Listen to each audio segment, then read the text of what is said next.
जय हिंद मेरे युवा साथियों। आप सब कार्यकर्ताओं ने मिलके कल बोरावड़ में 15 जनवरी को कल बोरावड़ में हाथी गेट के सामने जो एक युवा संवाद के लिए आपने सबको बुलाया है, वो मेरे हिसाब से मकराना में एक नई पहल है।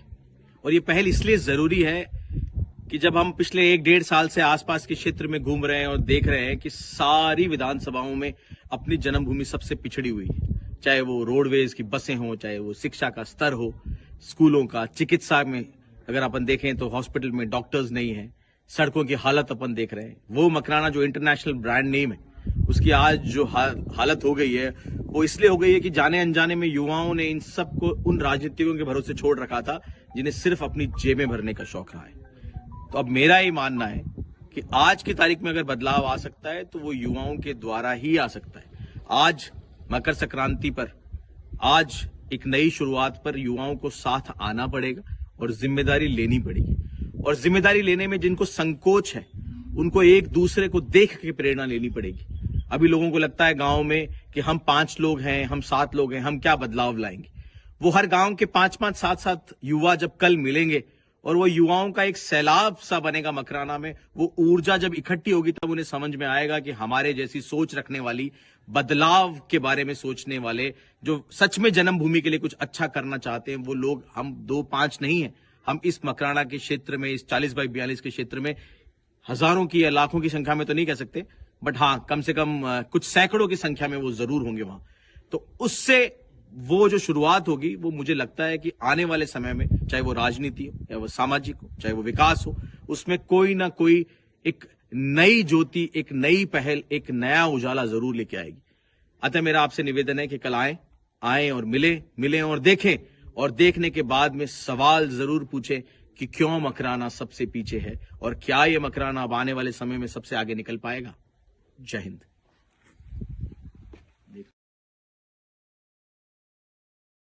राजनीति और राजनीति विज्ञान में फर्क है। राजनीति को वैज्ञानिक रूप से समझना बहुत जरूरी है, क्योंकि ये सब लोगों के जो जीवन है ना, और आपकी जो सुख सुविधाएं हैं, मजदूरों का जो जीवन है, अधिकारियों का जो जीवन है, प्रशासन जो है, वो किसी न किसी रूप से राजनीति से बंधा हुआ है। मुझे गांव में से किसी ने काम दिया था कि भाई तहसील में मांगो, वो काम करवा दी जो थे लोगों ने जानो। जब मैं तहसील में यहां गया और जब मैंने यहाँ तहसील का, थानों का, एसडीएम ऑफिस का, आपके माइनिंग डिपार्टमेंट का जो हाल देखा, आपसे मैं पहले मिला हूं कहीं, कहां? मकराना में।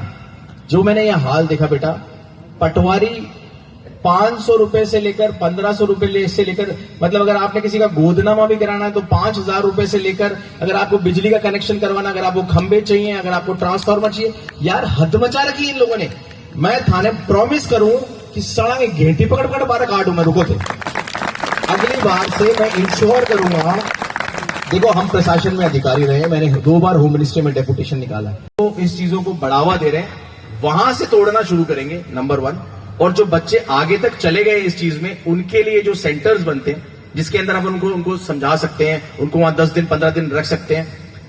इस पूरे नागौर की 10 विधानसभाओं में नशे वालों को यहां मकराना में कदम रखने से पहले 3 बार सोचना पड़ेगा। और जिस गाड़ी के ऊपर मकराना लिखा होगा ना, मकराना, उसके आगे तो पुलिस वालों को भी हाथ देने से पहले 2 बार सोचना पड़ेगा। और ये जो टोल टैक्स का यहाँ पर इन्होंने तमाशा मचा रखा ना, ये चारों तरफ मैं देख रहा हूं, अपनी मर्जी से जो बढ़ाए जा रहे हैं, रेटे जो सिस्टम किए जा रहे हैं, और जो ट्रांसपोर्ट यूनियन को इन्होंने जिस तरीके से बिखेर रखा कि बाहर की गाड़ियां ओवरलोड होकर चल रही है और यहाँ की गाड़ियों की ऐसी तैसी हो रही है, जिसके चक्कर में हमारे बच्चों का रोजगार नहीं हो रहा। देखो बच्चों को जब आप फिजिकली फिट बनाओगे, रोजगार के पास ले जाओगे और प्रशासन को दबा के रखोगे ना, और लोगों को घबराहट होगी, यार मकराना में कौन नहीं माने, तबादलों बटे 2 रुपए की कमाई तो है, कौन नहीं बटे तो जूत पड़े, अपने आप बंद हो जाएगा। ट्रांसपोर्ट से अगर मैं 70% भी 3 साल में रिसीव नहीं अचीव कर पाया, मैं अपने इष्ट देव की और भारत माता की सौगंध खा के कह रहा हूं, फॉर्मेलिटी नहीं कर रहा हूं, इस्तीफा देके चला जाऊंगा, वापस नहीं आऊंगा। अगर उतना हो ना, 4 पीढ़ी से अगर हिंद का सैनिक हो ना, तो मेरे साथ उन सैनिकों की आत्मसम्मान और इज्जत भी। इसीलिए मैं आज आपको इस दिन ये ऑफिशियली बोल के जा रहा हूं कि रिकॉर्ड करो। और कैसे जिएगा जब उसके बच्चे नशे में लतपत होकर ड्रग्स वगैरह लेना शुरू कर देंगे? क्योंकि आप भी देख रहे हैं और हम भी देख रहे हैं, नागौर की तरफ से अमल तो आ पहुंची है, अब बस जरूरत है तो ड्रग्स की, जो बच्चों को बिल्कुल दिमाग की तरह खा जाएगी। जो मेरे पास सूचनाएं हैं, उस सूचनाओं में ऐसा नहीं कि नहीं आ पहुंची, आ गई। मकराना के शहर के अंदर की गलियों में आप जाके देखोगे तो नाना प्रकार के ड्रग्स तो मकराना शहर में शुरू हो चुके हैं। देखिए साहब, ये इस प्रकार के जो भी धंधे होते हैं, मैंने नॉर्थ ईस्ट में देखा है। नॉर्थ ईस्ट में आप देखेंगे नागालैंड, मणिपुर और मिजोरम ड्राई स्टेट। एक प्रश्न, एक बच्ची है, मकराना की बच्ची है आयुषी, मेडिकल वो कर रही है बाहर से, फोन पे उनका एक प्रश्न है। हेलो, हाँ प्लीज आप प्रश्न करें। So, good afternoon, sir. This is Ayushi on the other side from Makrana itself. And first of all, I feel glad that finally I get this opportunity to ask the question which I've been thinking from years. Because politicians just come and go promising many developments which in real has never happened. And apart from the question on infrastructure development, employment generation and construction of road, my main concern is about the higher education system in Makrana and especially for girls.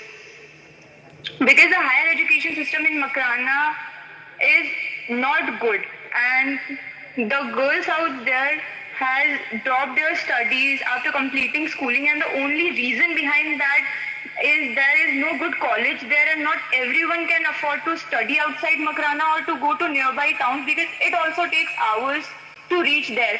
So what's your future plan, sir, or vision for promoting or constructing the higher education system in Makrana?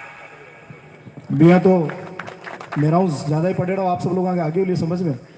भैया Ayushi medical की बच्ची है और पूछ आ रही है कि बालिका शिक्षा से संबंधित माने पढ़वाने बारे क्यों जानो पड़ रहे हैं। अगर कोई बच्ची हायर एजुकेशन करना चाह रही है तो गाँव में और मकराना के माए बच्चियों के पढ़ने के लिए अच्छी व्यवस्था क्यों नहीं है, और बच्चियों की सुरक्षा को लेकर आपके पास में क्या सुझाव है। और उनका ये भी कहना है कि जितने भी पॉलिटिशियंस आते हैं वो बात तो करते हैं लेकिन उसके बाद में जीतने के बाद में उनके कमिटमेंट पूरे नहीं होते।